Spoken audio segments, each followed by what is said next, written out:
And we are going to be teaching them about marketing or sales or how to build an amazing team during COVID-19, or some of the challenges that we should all be anticipating as we try to re-enter, the economy. This is the first time in history that a first world industrial information age economy has been shifted into neutral and left idle for basically 2 months. And I think that there's a lot of, I think a lot of people are significantly underestimating and failing to really consider and anticipate and plan for some of the challenges that we're going to run into as we try to shift this economy back into gear. And it's not like we're going to go from neutral straight back to fifth gear, 80 miles an hour, get back on the expressway and keep going like it was going before, right? We got to go from neutral to first gear. And as everyone knows who is watching this, if you've ever driven a stick-shift car, or if you've ever tried to teach someone to drive a stick-shift car, going from neutral to first gear, it's a herky-jerky experience, right? I mean, you stall out. And I think that there's a lot of businesses that are going to be stalling out as we go from neutral to first gear. And I certainly don't want any of your clients to be among them. And it's precisely actually because of how most small business owners are reacting as opposed to responding to what has happened, to what is in front of us, that there are so many phenomenal opportunities, really exciting opportunities to grow our businesses right now because of this pandemic. And look, we got to separate the medical parts, which are a tragedy, very sincerely. We've had more people die from COVID-19 in this country already than died in all of Vietnam War. And that is a tragedy. But we're not doctors, we're not medical professionals, we're entrepreneurs. And so we're in the business of solving problems, and we're in the business of making people's lives better with the products and the services that we bring to market. And our businesses grow as a byproduct. Our businesses grow in direct proportion to how many problems we can solve and how much we can solve those problems. So it's important that we separate the medical human part of this from the business economic also human part of this. And so the reason that I agreed to participate, to let you interview me on this, Louis, is because I know that your law firm is committed to helping small business owners, like all of us, to grow, to create value, to make people's lives better. And our businesses make our lives better as the owners, as a byproduct of making the lives better of our clients, customers, diners, passengers, whatever we call them in our respective business. So in terms of me, my background, my name is RJon Robbins. My business is called, well, I've got several businesses, but the main business that Louis knows me through is through how to manage a small law firm.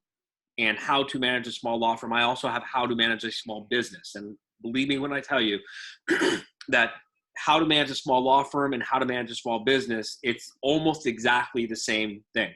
The reason why we call it how to manage a small law firm is because lawyers, I'm a lawyer also, we love to think we're special. We love to feel like our problems are unique and different. We love to think that marketing a law firm is in some way, shape, or form so different than marketing an accounting firm, an architecture firm, a consulting firm, a furniture store, a shoe store, a restaurant. Marketing is marketing. When you really understand marketing, you understand that marketing is marketing. When you really understand sales, you understand that sales is sales is sales. It is a service we do for our prospective new clients, customers, passengers, diners, whatever. It's not something we do to them. Documenting workflow processes and systems and procedures is documenting workflow processes, systems, and procedures. Staff, hiring, training, managing, making a profit with staff is hiring, training, managing, making a profit with staff, regardless of what product or service or industry the staff is in. Financial controls are financial controls for a small business, whether it's a law firm or a shoe store or an accounting firm or anything else. But my business, How to Manage a Small Law Firm, I started this business in 2008. Today is Monday, May 11th, 2020. I started this business in 2008, 2009, really. So almost a little bit more than 10 years ago, during another big economic meltdown. And I started that business with no money, with no credit, with no rich friends, with no politically influential family or anything like that, just by practicing the principles of smart entrepreneurialism. And I started that business with no money and no credit. And today, How to Manage a Small Law Firm, we've been named by Inc. magazine as one of the 5,000 fastest growing privately held companies in the whole country for it's either 5 or 6 years in a row, which means every year we've been growing and growing and growing year on year on year on year. And we do that by adding more and more value to the world. That's how businesses grow. To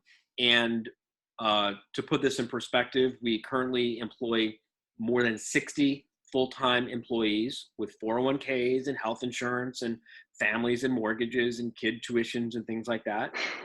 And we, I remember, listen, you're laughing, but I remember the first time years ago that someone told me that their sole source of income for their entire household was the job they had working for How to Manage a Small Law Firm.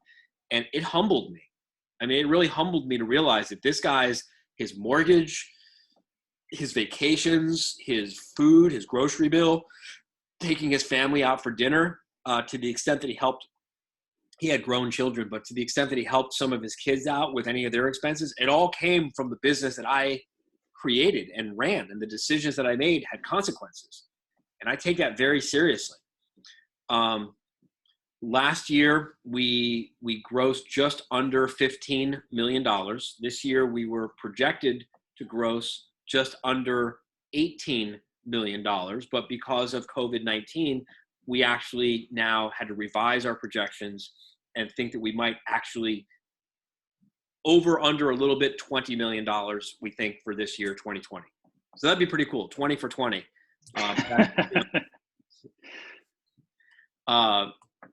I certainly don't want to do 21 and 21 because I plan for the business to grow significantly more than that. But yeah, you tell me, what do you, so How to Manage a Small Law Firm, we manage 400 plus or minus a few. We manage 400 small law firms all over the country. So Lewis is the president of his law firm. But if you look on his org chart, there's a CEO, there's a COO, and there's a CFO. And those roles, the CEO, the COO, the CFO, those roles are filled by my team. My team functions as the CEO for 400 solo and small law firms all over the country. And I'm very proud to say that the vast majority of our members are growing and doing very well during these pandemic times. Perfect. What I would like to focus on would be on those small, medium-sized business owners who have a staff who have been around for a couple of years, but are frightened about should they put their operations on pause? Should they plow forward? How to see this as not just a local downturn in the economy, national downturn in the economy, but as an opportunity to grow their business, whether it's poaching better employees from other businesses that are similar to theirs, or marketing, filling up the void that's been left by the reduction in marketing budgets by their competitors, things of that nature. Essentially, how to get out of this rut, if you would, where people are saying, I'm just going to wait and see what happens. Right. So I would say that the very first thing that everyone's got to do is work on getting this is what I did, worked on getting our own mindset clear. Napoleon Bonaparte conquered Europe, and he has two quotes that I really like and refer back to a lot. One quote is, "If you give me enough ribbon, I can conquer the world." And what he means by that is, if you understand human nature, if you understand how people react, respond to challenges and opportunities, all you need is ribbon, and you could get everything else you need. And the second, and that's just a sign of how resourceful you can be if you understand how people operate. And the second thing he said is that, if I only see the solution, then the problems must all give way. If I only see the solution, then the problems must all give way. So if I only see the way to grow my business, and I keep seeing the way to grow my business and seeing the way to grow my business and seeing the way to grow my business, everything else has to get out of the way, because I will only see the way to grow my business. And I just keep going after that way to grow my business. I get knocked on my ass, I'm back up, seeing the way to grow my business. Something gets landed in front of me, I go around it, I'm still seeing the way to grow my business. So getting your mindset straight is important first. And I'll talk about that in a minute. The second part is getting very clear about getting very clear and intentional about how you're thinking about what's going on in your business, in the economy, in the world around you. Because most people are not actually doing any real thinking right now. And I'm not saying that to be funny, and I'm not saying that to be disparaging. They're truly not actually engaged in original thought. They're repeating what other people say. They're acting on what they hear from other people. They're trying to rely upon old habits and old routines, but they're not really engaged in original critical thought. And so they're being overly influenced by what other people are saying. And I would say by the thoughts of others, except most people that they're being influenced by, they're not thinking either, right? So it's just like, I heard someone said this, and I heard someone said that, and then you repeat what other people have said, and then someone else says that they heard you say it, and then someone else says it, and then you heard someone else said what you heard someone else say, and no one's actually really stopped to think their way through this with critical thought and using criteria and judgment and actual analysis. And if you do, you come to the conclusion that right now is a phenomenal opportunity to own a business. And right now is actually an even better opportunity to be starting a business. Man, if I could be starting a business right now from scratch, that's a phenomenal opportunity. This is a phenomenal time to be starting a business, precisely because you don't have all of the legacy costs. You're not dragging around all the problems from the last year or 2 years or 3 years. You get to start fresh and clean. You don't have to pivot. You can start going in the new direction right from the get-go. You don't have to try to drag your whole team with you to go in a new direction. You follow what I'm saying? Yes. So what I mean by mindset is really understanding the scale of your thinking. And, if you're thinking in terms of days or weeks or even months, you're going to make some decisions today that you may wake up years from now regretting. If you're thinking in terms of where you want to be 3 years from now, I mean, Louis, do you have any doubt at all about where your business will be in 36 months and 3 years? Not really. Yeah, I mean, you have a business plan, right? Yes. Yes, I do. You have a written business plan with financial goals, personal goals, and professional goals. And that business plan dictates and demands and calls for a marketing plan. And it calls for a sales strategy. And that calls for and your business plan has documented workflow processes and systems and procedures and financial control. So all you're having to do is pivot around something on your way to where you're going to be in 3 years, right? Right. But imagine where a person would be right now if they did not have a 36-month anchor. Imagine if their set point, imagine if their goal was 3 months from now. Well, then, yeah, you got to fire everyone. You have to stop your marketing. You have to turn off all your expenses. You have to retreat. You have to conserve. You have to preserve. You have to play a defensive game. If you're thinking 3 months from now, right? But if you're thinking 3 years from now, it's nothing but opportunities. I could go on and on and on, but this is your interview, so you tell me where you want me to go, and I'll go there. So let's say that you are a lawyer who just was, let's say they were working in-house counsel. Let's start with something simple, something that I know that's somebody who's currently on, and you're looking to see, okay, now I'm not working for a law firm, I'm not working for a company. I have a law license, I'm experienced. How do I take advantage? How would you recommend he or she would take advantage of the opportunities that are here? Where's the starting point? Because I think let's take for granted that they have the right mindset. They see an opportunity, they understand it conceptually. But where is it you would recommend that they would start?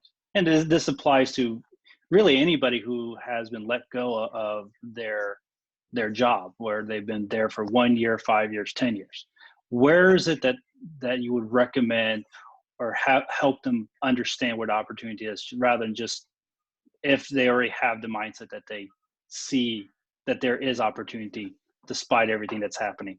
So you're talking about people who used to be general counsel, in-house general counsel, and now they're laid off. Right. Okay, so the answer is the same whether they're laid off or whether they're not laid off, whether they're working for a company, whether they're already running, it doesn't matter. The answer is the same, is you got to go back to how do businesses generate revenue? Businesses generate revenue by solving problems. That is how every business generates every dollar of revenue. There is no business that has ever generated a dollar of revenue without solving a problem, right? Gross revenue is a function of how many problems a business solves. Net profit is a function of how efficiently the business is set up to deliver that value to solve those problems. So if you start with the fundamental premise and understanding that all businesses generate revenue by solving problems, you just ask yourself, where are the problems? Where are there problems that I can solve? How can I solve problems, right? So if I'm general counsel and I was laid off, you're talking about someone who was laid off, someone who's general counsel who got laid off because of COVID-19? Yes. Okay. For instance, the oil and gas industry here in Texas has tanked, to say the least. And so they were working oil and gas before. Well, first of all, that's not true. And you got to stop saying things. And I'm not saying you, but people, this goes back to mindset. People have to stop saying things that are not accurate. Accurate thinking is critical. Accurate thinking is critical at all times. And it's especially critical in these times. You know, in good times, you can get away without accurate thinking because everything's going so well. You can be sloppy in your thinking and it's all right. I mean, it's not all right, but I mean, you can survive, right? But right. In difficult times, accurate thinking is the difference between life and death. So the oil and gas industry did not tank. The oil is still in the ground. The gas is still in the ground, right? It's not like they're not going to be extracting that oil later. It's not like they're not going to extract that gas later. And to the extent that they extracted it and the market is weak right now, they can save it. And when the market comes back, they can sell it. So we got to stop putting these blanket, concepts out. Oh, the market's tanked. Oh my God, let's panic. That's not accurate. I mean, it might be accurate that people are panicking, but they're panicking because they're not thinking clearly. Goes back to my point that they're not actually thinking. They're reacting, they're responding, they're repeating, they're what other people are saying. Those people, most of them aren't thinking either. Right. So let's just talk about one opportunity, an obvious opportunity. Your Okay. general counsel, you work for an oil and gas company. Your company laid you off. The company laid you off because of all the stuff going on right now because of COVID-19. If your company laid you off because of COVID-19, it stands to reason there's probably a lot of other similarly situated companies in the oil and gas industry that are laying off their general counsel because of COVID-19. That doesn't mean their problems are gone away. If anything, they have lots of problems, even more problems than they had before. So just think about it. If there's 20 different oil and gas companies and they each had a full-time in-house general counsel, and each of those 20 oil and gas companies has now laid off their in-house general counsel because of COVID-19, that means there's 20 oil and gas companies that don't have a general counsel right now. At the same exact moment in time that they've got more problems than they've probably had in many, many, many, many years. So you've got an abundance of problems with a small supply of solutions. That creates an opportunity for someone to come along and say to the oil and gas companies, hey, I have a outside general counsel solution for you. So for a fraction of what you used to pay your full-time in-house general counsel, I now will provide fractional timeshare outside general counsel services for you to get you through these difficult times. And when good times return again, I'll help you bring back your in-house full-time general counsel and transition things back to him or her.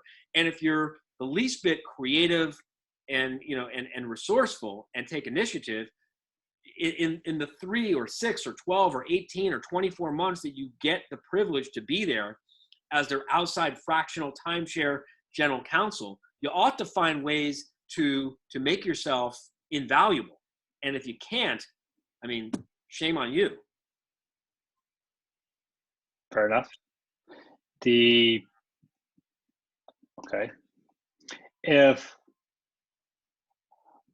Given that, how about those people who still are employed but have, if you would, less volume? For instance, realtors. I think we have a number of realtors here on this particular webinar who things have certainly slowed down. They're not what they were potentially 3, 4, 5 months ago. And I reject. There's still demand. It's just, Lewis, I reject the premise. This is the point, right? I'm not denying the fact that there are fewer realtors doing business. I don't deny that fact. But right now, at this exact moment in time, I know 3 people who are looking to rent or buy a house. One of them is out right now renting an apartment. One of them just rented a house last week. And one of them is still out looking.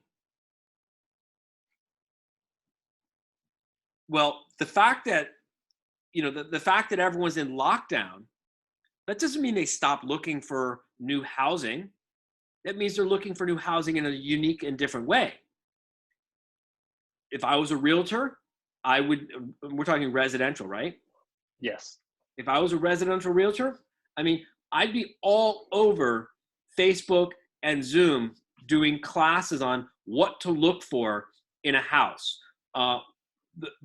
Giving virtual tours of the city and showing different neighborhoods and up and coming and what neighborhoods are up and coming, and analyzing crime rates and analyzing school districts and teaching people about the pros and cons of different areas of town. I'd be featuring different properties that are for rent and talking about the fact that now is a phenomenal time for someone who's thinking about making an offer to rent a property that might be vacant right now. And the owner is thinking, man, if I don't rent this place out now, I might have vacancy if I have vacancy for 4 more months, it's better to drop my price by 10 or 20% than have vacancy for 4 more months. If I was a realtor, I would be all over this thing And while I might not be signing deals right now, although maybe you could, I would just be stacking up so many relationships and getting my calendar booked solid, precisely because all of the realtors are running around saying, everything's died. I'm just going to stay home and wait. So that your focus would be on getting the message across of what is it that you're doing, you as a business owner, whether it's webinars, whether it's Facebook Live, whether it's just phone calls and following up with referral sources. The focus would be on building your name, making sure that your name is out there one way or another. The way you're saying it makes me concerned that people are going to think that this is just about publicity. This is not about publicity. I'm telling you, there are people looking to rent and buy housing today. They were looking to rent and buy housing before COVID-19 hit. They're still looking to rent and buy housing today. And they're stuck at home and they have all the same problems that they had before. Their current housing is inadequate for their needs. Their current housing, maybe their lease is expiring soon and they don't want to renew it. Whatever. They were looking for housing before. They're still looking for housing. And most realtors have checked out. And because they've checked out, their audience, their customers, their prospective customers have unmet needs. They're being underserviced. And so you have to come at it with a creative approach. I'm not talking about just getting your name out there. That's for amateurs. I'm talking about delivering real value. Actually, if I'm going to rent a house, I want to know what the crime rates are. I want to know about the different neighborhoods. I want to know about the school districts. I want to know about the proximity to different amenities, all of which can be done with Zoom, all of which can be done over the internet. 90% of what you need to do to help a person shop for a new house or a new apartment, you can do virtually. And guess where they are? They're stuck at home, getting more and more dissatisfied with their housing. Whatever they were dissatisfied with their housing before, when they could go out for 15 hours a day, believe me, they're more frustrated and disappointed with their housing now that they're stuck there all day long. I'm not talking about just getting your name out there. I'm talking about do business, deliver value, help people solve their problems. Okay.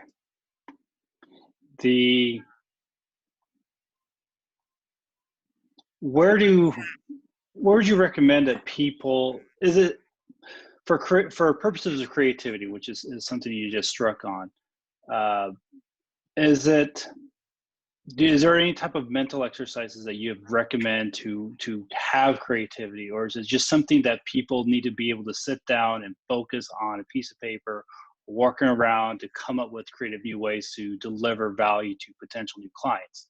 Is that obviously there's not a magic pill. Obviously there's not you can always be taught by other people, but is there some type of exercise to get people to think outside the box that they've been working in for the last several years? Yes. And number one is creativity is overrated. Everyone, people like to run around, I need to come up with a creative idea. No, you don't. You don't need to come up with a creative idea. You just need to get something done, right? Find the problem. Find the problem. Don't quit until you figured out a solution to the problem. If there's a problem, it means there's a solution. There can't be a problem without there being a solution. This is the law of polarity. This is a universal law that has always existed, that will never change. If there's a front, there's got to be a back. If there's a top, there's got to be a bottom. If there's a left, there's got to be a right. If there's an in, there's got to be an out. If it's 3 feet from the table to the ceiling, then it's 3 feet from the ceiling to the table. Well, that's very little room. But you get what I'm saying. Right? Yes. I should have said from the table to the floor. If it's 3 feet from the table to the floor, then it's 3 feet from the floor to the Napoleon Hill in Think and Grow Rich wrote about this. This has been written about since biblical times. Problems don't exist without there being a solution. The problem we've got, the challenge we've got, is that most people don't think. They literally have gotten out of the habit of thinking. They've gotten the habit of repeating what they hear from other people. They've gotten the habit of agreeing with what other people say, even if it doesn't make any sense to them. They literally have gotten intellectually lazy and turned off their brain, and they're not actually engaged in real thinking. And so as soon as they see a problem, they ask, does anyone know the answer to this problem? And if no one else knows how to solve this problem, they say, well, that's it. I guess there's no solution to the problem. And they forget that the problem couldn't exist if there wasn't a solution for it. So you name a problem, any problem, and there's going to be a solution for it. And if you quit before you discover the solution and reach the conclusion that there wasn't a solution, then you reached the wrong conclusion. The correct conclusion is, I quit before I found the solution. That's the end of it.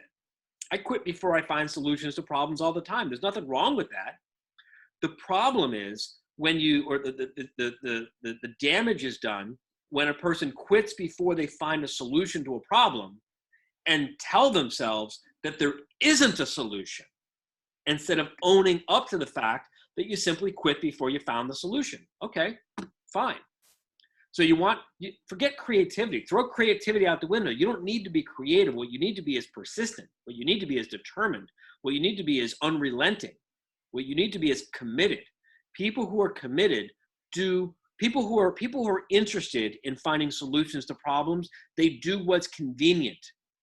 If it's convenient to find a solution to this problem, I'll ask around and someone will tell me and I'll find a solution to the problem. Those of us who are committed, we do whatever it takes. Don't show me a problem that matters to me and expect me to quit, because I'm not going to quit. I'm going to keep going after it and after it and after it and after. I'm going to keep thinking about it and thinking about it and keep thinking about it. I'm going to keep analyzing and analyzing and analyzing. I'm going to keep researching. I'm going to keep working on it until I find a solution to the problem. I'm not saying this is how I am with every problem. There's a lot of problems in my life that I don't care enough about to find a solution for, and that's okay. But but what I don't do is psych myself out and poison my brain and poison my mind by telling myself, oh, well, RJon, you didn't just quit. There simply wasn't a solution.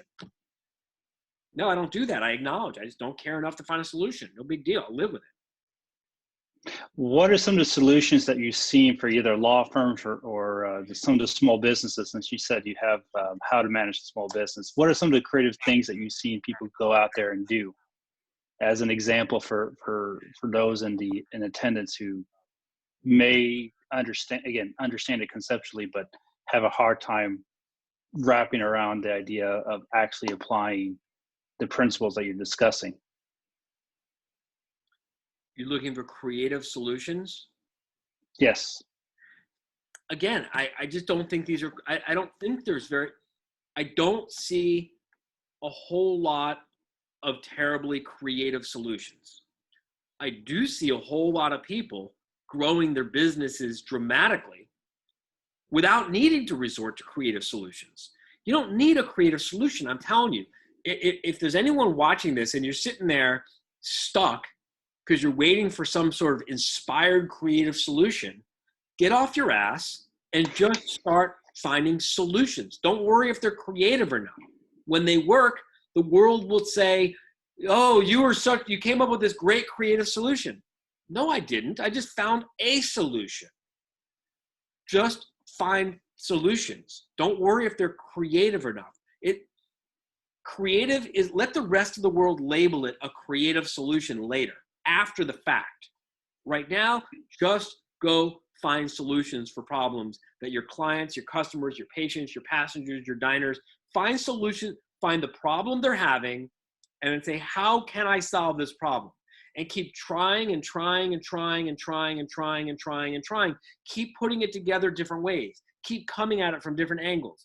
Keep trying at it. Keep moving things around until things eventually fall into place and you find a solution, and let the rest of the world come along and tell you that that solution was creative. Do you, in your opinion, do you find that a lot of the reason that people get stuck and being and unable to come up with solutions just listening to terrible advice from people who don't own businesses? People might have the best intentions, a spouse, a friend, a relative, an acquaintance, but all of it is just they don't have skin in the game, so they'll give an opinion, and it's worth what its weight in. It has no real value in the very end of it. Is that where you see people get stuck? I see people get stuck because they don't really have clear goals. They're not really clear about why they're doing anything that they're doing. They don't have a clear financial goal. They don't have a clear personal goal. They don't have a clear professional goal. They don't have good goals. Good goals are important. Good goals are meaningful. Good goals matter to you, right?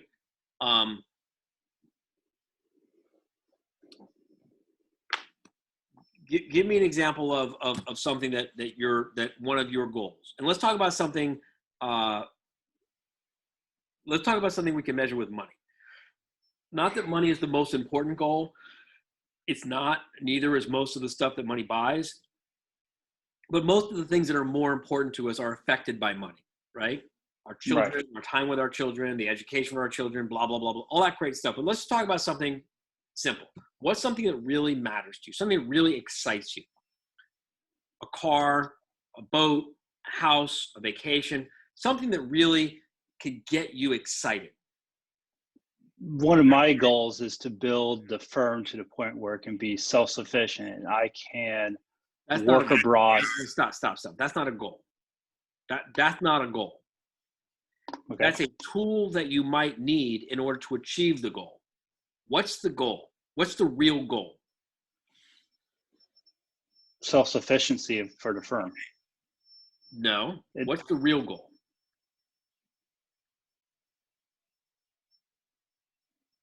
Why does having a financially self-sufficient firm matter to you? Freedom of time. Freedom of time to do what?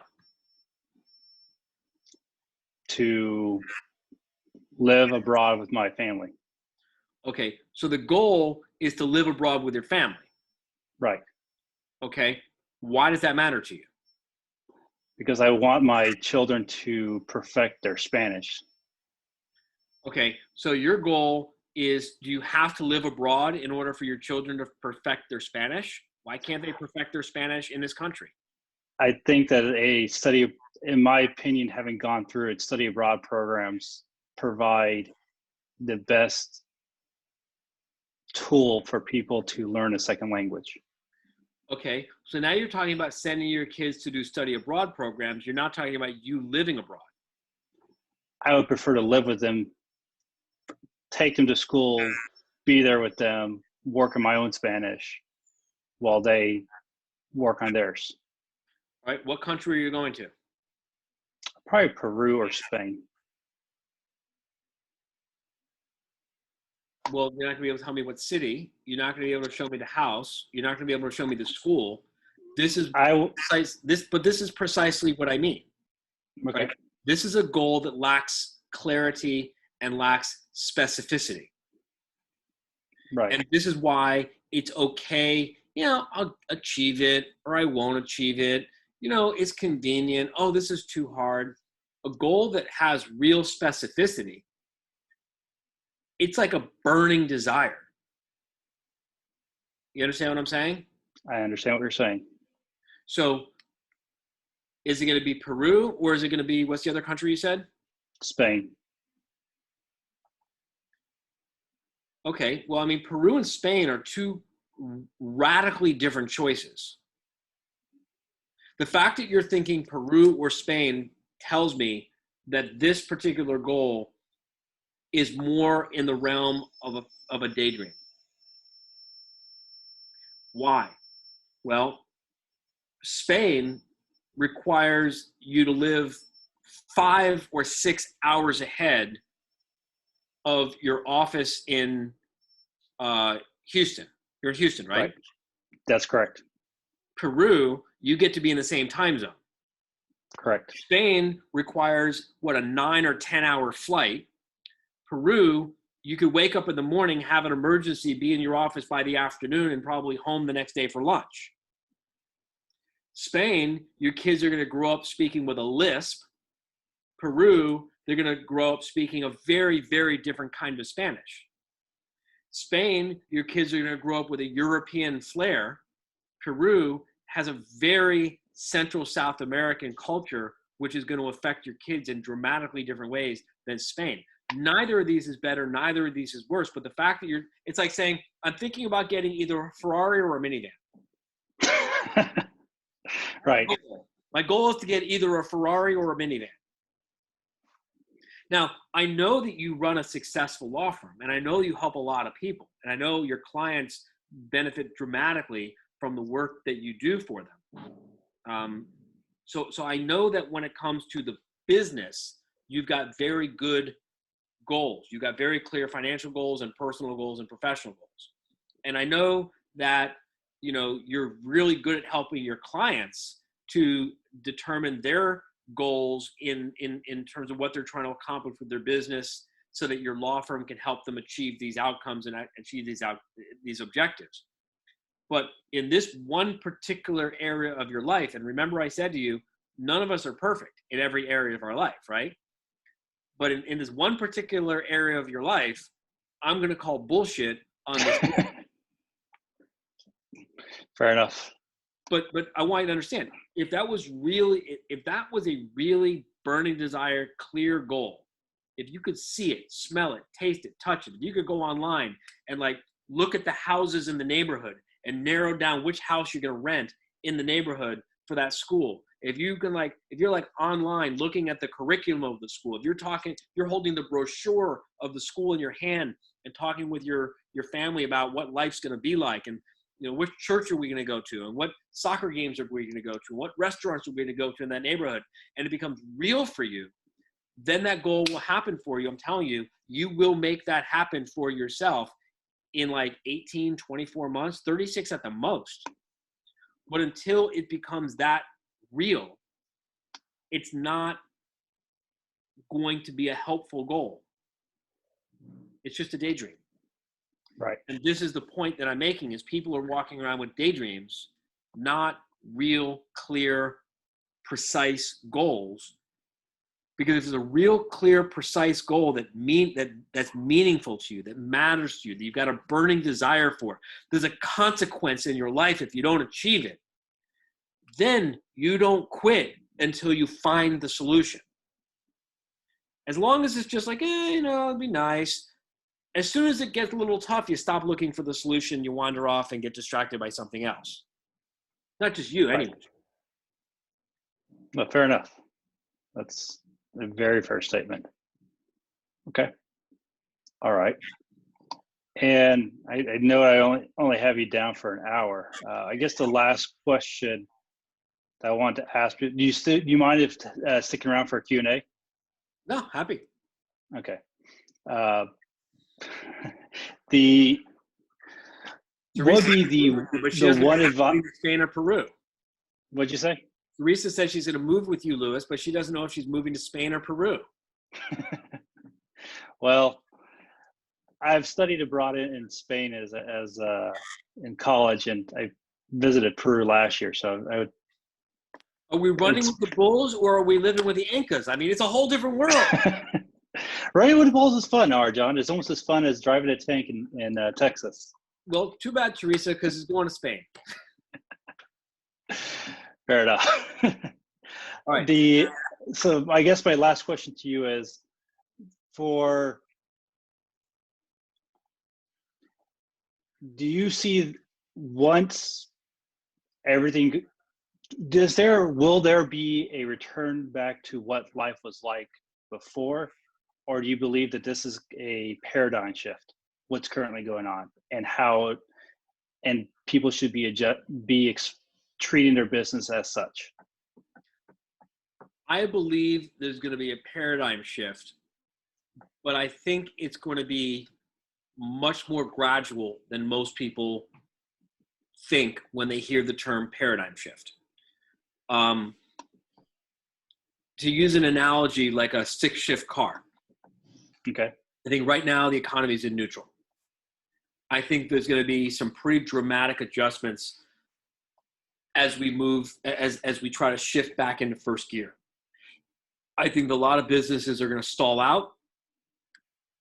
I think a lot of businesses are going to have like a herky jerky experience. You know, like when you drop the clutch too soon and you kill the engine. I'm sorry?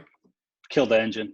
Yeah, but I'm talking about that's stalling out. But I'm talking about, you ever drive stick shift and like you let go of the clutch too soon and you don't kill the engine. You just kind of like, it feels like like a bucking bull, and like yes, back and forth and back and forth and back and forth to eventually rev up the engine enough that you catch up with the car, and then you kind of like redlining it. Right. I think some businesses are going to have that experience. I think some businesses are going to stall out, and I think that the minority. I just saw a survey. I'll speak on law firms here. There was recently a survey done where, just get these two stats, okay? All right. There was about 10,000 law firms, I think, that were surveyed, small law firms. Only 22% reported that they were making any adjustments or changes to the way they were marketing their law firm due to COVID-19. That means that 88% are not making any changes. Got it? Got it. In the same survey, only 15% of the small law firm owners said they were expecting to have to lay off staff. Do you understand that 88% of the people think that they're going to keep doing business as usual, and 85% think they're not going to have to lay off staff? You understand the problem here? Yes. If they said 80, I mean, I think there's going to be a very, very rough adjustment into first gear for most small law firms and most small businesses too, for that matter. You know, even restaurants. You know, restaurants are allowed to open again next week in Miami-Dade County, where I live. They're allowed to open up. Before I tell you the percentage, how much profit margin do you guesstimate the average restaurant gets? At least for my clients, is about 2 to 3%. 2 to 3%. That's what I've been told. Mm-hmm. That's about right. All right. A really well-run restaurant might do 8%, 10%. Right. They're going to allow the restaurants to open up 25% capacity. So now you got a restaurant that's the entire business is engineered around 100% capacity. And at 100% capacity, the restaurant turns in 3, 5, 7, 10% profit. But now they're going to run the business at 25% capacity. I mean, do you understand the problems that this is going to create? Yes, I do. So the point that I'm getting at is, I think that there's going to be a lot of adjustments that are going to take place as people shift back into first gear. Unfortunately, this is all taking place going into summer, where parents were expecting kids to be able to go to summer camp and other activities, and that's not happening in most places in the country. So the idea of parents like snapping back and going back to work, that's not going to happen. You know, we are coming out with a whole program, a whole big long program for our members to teach you, to share with you, to show you, to give you the blueprint on how to shift your law firm back into first gear, how to get your team, your staff back into the office without stalling the whole thing out horribly. Very few business owners that I know are going to have the benefit of any kind of resources like that. I think that it's going to take, I think about 6 months. I'm thinking by the end of this year, Q1 of next year, we'll be out of first gear, getting ready to shift into second gear. And second gear is going to be the brave new world where you find all the businesses that weren't well run in the first place. They didn't have a marketing plan. They didn't have a written business plan. They didn't have a marketing plan. They didn't have a sales plan. They didn't have budget. They don't know their cost of goods sold. They don't have documented workflow processes, systems, and procedures. They don't really have a systematic way to make a profit with staff. They don't have financial controls. They don't have real clear financial, personal, professional goals. They got no CEO. They got no COO. They got no CFO. They got no one involved in the org chart who has any experience running a business like what they've got. I'm pretty much describing what, like 90% of the businesses out there, small businesses out there. And I think that what's going to happen is a lot of them, by the end of this year, I think we're going to see a lot of those businesses going out of business. And so let's just say there's a street with, let's just say 5 restaurants, right? Right. There's a street with 5 restaurants. And let's say each restaurant, to make the math easy, is good for $100,000 of business or $1 million of business, whatever the number is, right? There's $5 million of business split between these 5 restaurants on the street. And one of them doesn't come back. Well, these 4 are going to all be celebrating because now they have 25% more business, because this guy's business now gets split up amongst these 4. Are you following me? I'm following you. Except this guy, he was barely able to handle the $1 million of business he had before, and he's going to go down when he has too much business. Now there's 3. Now these 3 are splitting $1 million worth of business. I mean, we're splitting $5 million worth of business. It used to be 5 splitting $5 million of business. Then it was 4 splitting $5 million of business. Now it's 3 splitting $5 million of business. And this guy can't handle all the extra volume. He doesn't have the working capital. He doesn't have the administrative skills. He doesn't know how to run the business. And you're going to end up with one man standing with a $5 million business pretty soon. Right. And I think that when we shift into second gear, we're going to start seeing these businesses start collapsing precisely because of the return to normalcy that they can't handle. See, the worst thing you could do for a poorly managed business is give it phenomenal marketing. Well, even though they're not doing phenomenal marketing, they're going to get the benefit of phenomenal marketing just because everyone's going to be rushing back to become consumers again. And this guy's going to go out of business, and these guys are going to grow just by virtue of being the only gamers in town or on the block. You get what I'm saying? So I think that's going to be second gear. We're going to start seeing second gear start to happen first half of 2021. And then, so like I said, I think this is going to be an 18 to 24 month adjustment. Do I think things are going to go back to the way they used to be? I do not. But I don't think it's going to be as dramatic of a shift as people are expecting. And I think that when they don't see the dramatic changes, they're going to become complacent, and that's when things will become really bad. Right. Okay. All right. What I'm going to do now is I'm going to shift it over to the Q&A because I think there are some people who want to give their feedback. Do you mind if I do that, RJon? No, happy to take questions. Okay. Let's see if I can open it up.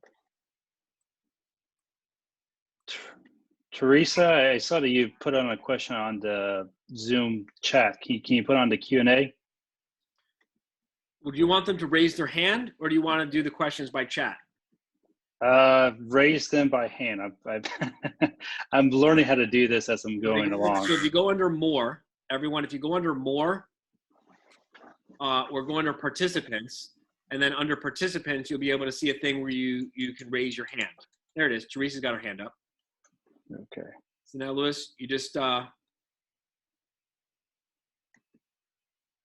unmute her. Okay.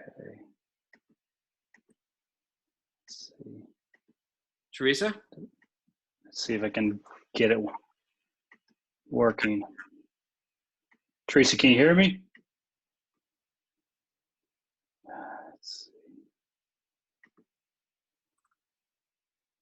Trying to get this to. If you make me a co-presenter, I can do it. Okay. I'm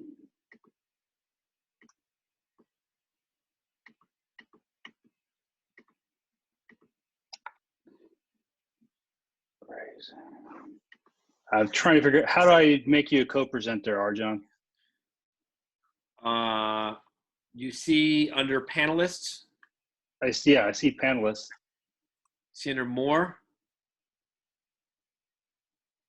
No. I see invite, unmute hand, raise hand. Actually, I think I have it. Let's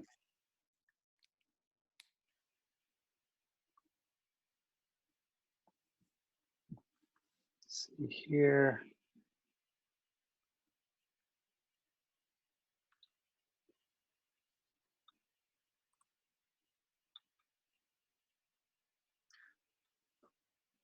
Under panelists, when you click panelists, you see my name. Next to my name, you see the word more. Next to more, you should see a button that says make co-presenter. I originally started this on my phone, so that's the reason I'm having a little bit of a hard time here. All right.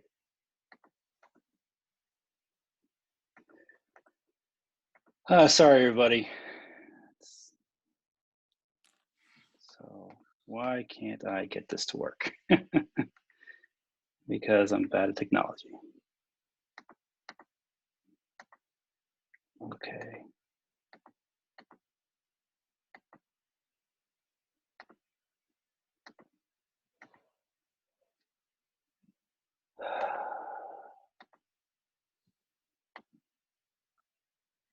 Let's see here. Sorry, just give me 1 second, folks.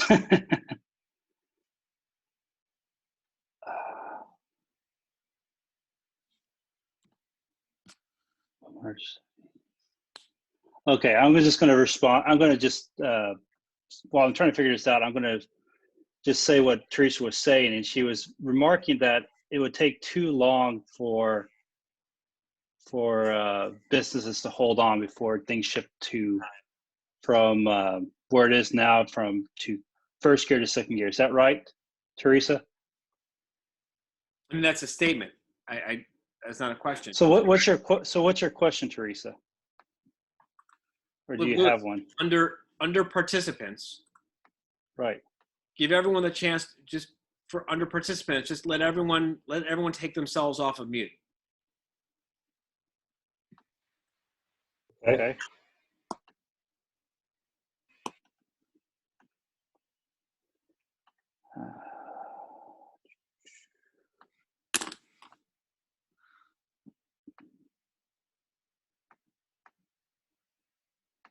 All right.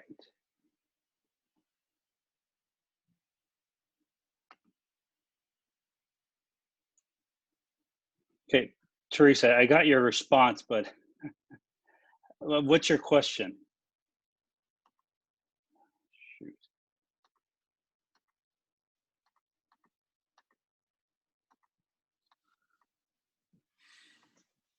All right. Can't get. I have participants up, RJon, but for whatever reason, I can't make you can't give you the. Okay. Okay, now I finally got you, Teresa. I finally got you.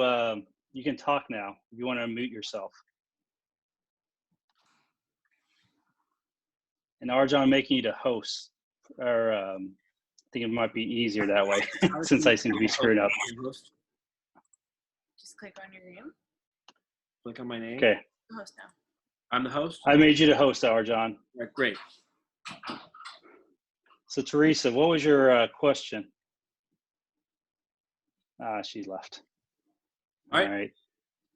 Anybody else? Kathy, I think I saw your hand up earlier. Do you have a question you wanted to ask?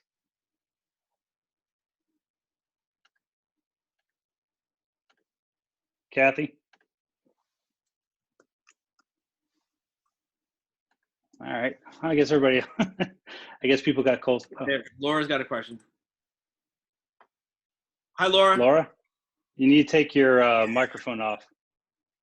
Yeah, Laura, I think you got yourself on mute. Okay, I see it. Is it better to start a business providing a service or providing a product this time of COVID-19? What's better? Is it better to start a business providing a service or a product? That's your question? Correct. I don't think there's an inherently right or wrong answer to that.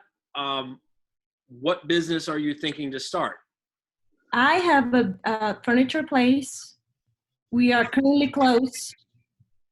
I've been thinking about reopening or just start a new business.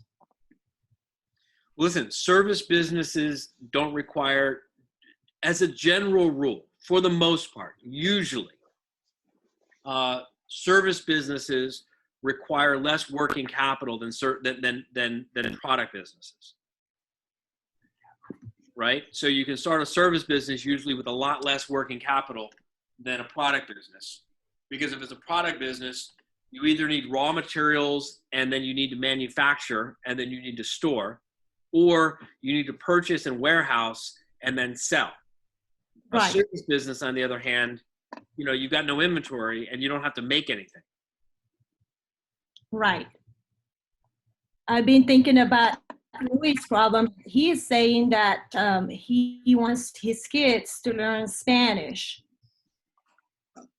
So teaching a new language and using that technology that we have going on today can be a good service to offer. But then I have to be very different than others and just think about creative ways to do something different than others. What's going on with your furniture business that you're ready to walk away from it? It's on pause, like you said. You said something very, very real. When something like this happened, you just shut down your mind and stop thinking. Right, but why are you walking away from the service business? I mean, from the furniture business. I'm not walking away. I'm still thinking if I should just reopen. It's just my employees, they wanted to come back, and so I've been thinking about just getting new employees. There's a lot of people that are very afraid still to go out and work normally. Most of my employees decided to go on unemployment, and so I still undecisive. How much furniture do you have in inventory right now? About $80,000 That's cost or retail? cost. All right. And what would you sell that $80,000 of furniture for if you sold it at retail?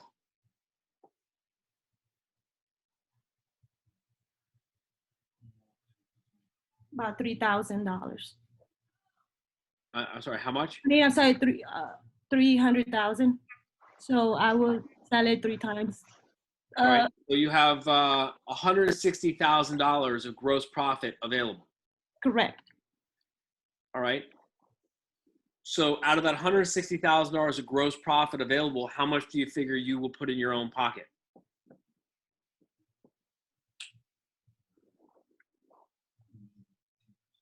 %15. How much? 15. 50? 15. 15% of 160,000. Correct. So roughly 7% of gross revenue is profit. Yes. So 7,000. So $21,000. Yes? Yes. And how often will you turn the $300,000 or the $80,000? How often does that inventory turn per year? Well, before COVID-19, How much? Laura? We lost Laura. All right, well, here's where I was going with Laura, Lewis. I kind of have the sense that she sees the grass being greener on the other side. Because let's say she turns the furniture, I don't know, 5 or 6 times, like every other month, the inventory turns.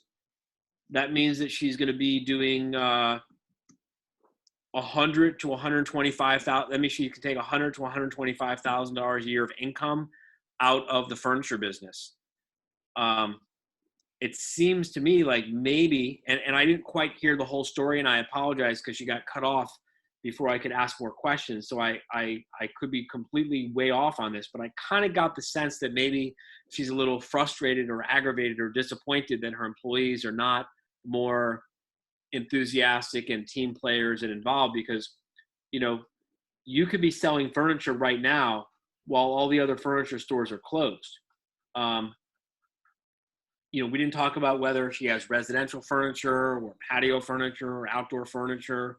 I don't know what kind of furniture she sells, but the point I'm making is, the customer, the employees, if they're worth very much, I mean, if they're good at what they do, they probably have a list of customers, a list of former customers, a list of prospective customers, a list of customers who came in to look at furniture, who didn't buy anything.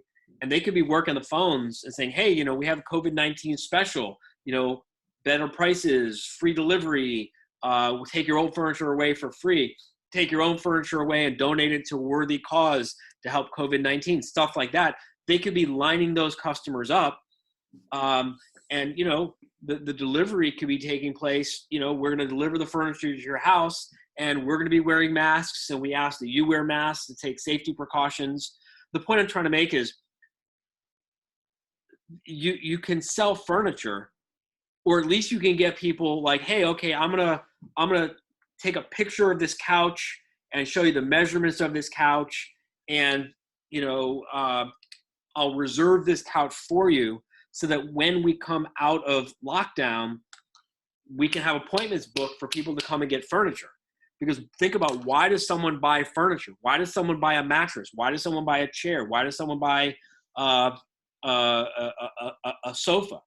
If you already either you don't have it and you decide you want or need it, or you've got it and you decide you don't like it. Well, sitting on a couch you don't like for 2 months straight doesn't make you like it anymore, right? Right. Last week I made the decision that I got to replace my kitchen chairs, the chairs around my kitchen table. I got to replace them because they're okay to sit in a little bit, but I've been sitting in those chairs way too much and they're not comfortable. And I decided that at my earliest convenience, I got to replace these chairs. So I'm in the market for 6 kitchen chairs, and if I had a relationship with a furniture store, if I had gone furniture shopping before, if I had bought furniture from a store before who had kept my name and contacted me, hey, listen, we want to make sure you're doing okay, what's new? And listen, we're running some specials. And I would be like all over. I'd be very receptive to buying 6 chairs for my kitchen table right now. 2, 4, 6. So I wish that Laura hadn't gotten cut off, because I think there's more to that story that I would have liked to have learned more about. She's still listed online. Does she need to unmute herself, or is it on your end, RJon? Oh, there she is.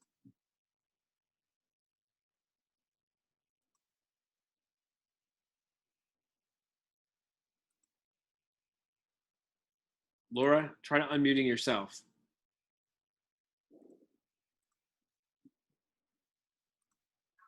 Laura? Can you hear me? Yeah, now I hear you. Okay. So my business, most of my clients are interior designers. We do sell most of the furniture to Airbnb properties. I have so many clients that come back to me and buy tons of mattresses, couches for rental properties. And so when everything happened, I felt that they stopped coming in. And so Airbnb was one of my main clientele, interior designers. And so I had a deal in Dallas, Texas, with home builders. And so I was getting brand new furniture from model homes and reselling everything. So I had mattresses, couches, everything, you name it. Right. So people are going to go back to buying houses. People are going to go back to renting Airbnbs. Interior designers need to become more proactive with their Airbnb customers and start talking about how are we going to give your property a competitive advantage when the market returns. You know, what can we do now to give your property a competitive advantage? And so what your challenge is, it sounds like, is your challenge is that your business depends on an intermediary business to be proactive. Correct. So what I would be doing if I were you, so I'll tell you what I did. When this whole thing started, I immediately understood and recognized that the success of my business has always been, and will always be dependent on the success of our members. So we manage 400 law firms. If these 400 law firms quit, I'm out of business. So first thing I had to do was I had to help these 400 law firms learn how to survive and learn how to thrive and learn how to grow during the pandemic. So I'm very proud of the fact that the majority of our of the law firms that we manage are doing even better than they were before the pandemic. They're doing at least as well, and by many metrics, they're doing even better than they were doing before the pandemic. Well, the reason that they're doing better than they were doing before the pandemic is partially because 2 months ago, I began working, my team and I began working with them on how they can help their clients. And each of the law firms took a very active interest in how they could help their clients thrive and do better and deal with the challenges and the issues going on with the pandemic. And because they were helping their clients, their law firms did well. Because their law firms are doing well, my business is doing well. So you have to go beyond just your business, and you have to go into what makes, if you're telling me that your business depends on the interior designers to do their job, then you need to help the interior designers do a better job. So what are your interior designers doing to help their Airbnb customers right now? It's a little bit of a rhetorical question unless you know the answer. I don't know the answer. Well, so there you go, right? If you get involved, if you call all of your designers and say, listen, I want to share some ideas with you on things you can be doing to help your Airbnb customers. Well, then your designers call their Airbnb customers and say, listen, we need to start thinking about how to get your property positioned to have better success after this pandemic is over. You know, Disney World has begun booking hotel rooms already. You know that? Yes. Why aren't your Airbnb customers booking Airbnbs already? They are, but it's just going up very slowly. It's going up very slowly because they're being reactive, because they're waiting for the business to quote unquote come back. You got to go after it. I understand. So the Airbnb owners need to be proactive and go after their customers. And, you know, they got to be calling and emailing and mailing in the mail with physical mail, everyone who stayed at their property for the last several years, and say, hey, you know, we want to invite you to come back, and we're offering a special and a bonus and a premium. And, you know, we partnered with this local restaurant, and we partnered with this local tourist attraction, and we partnered with all these different things, and we're putting together a whole package, and we want to get you booked for June, for July, for August, for September, get themselves booked solid, because when the Airbnb housing owner sees that their property is booked solid, then they're going to say, oh wow, I need to get more furniture, or I need to update the carpeting, or whatever. And now the interior designer has business, and then they come to you and buy more. Got it. But Thank if you, no one's demonstrating any leadership for the Airbnb property owner, then everyone who's in the ecosystem of that Airbnb property owner is sitting around suffering and waiting. So in many ways, I guess I'm agreeing with your original question, which is I would encourage you to expand your thinking from being in the product business, i.e. furniture, and being in the product and the service business, which is the service of helping your designers and helping their Airbnb customers. So, what if you did a free report? What if you wrote a free report, or you shot a video or something? 10 things for an Airbnb property owner to do to get their schedule booked through the rest of this year to recover from COVID-19. And what if your designers share that with their customers? So we're talking about, that's more of a service. Got it. Make sense? It makes sense. Can you do that?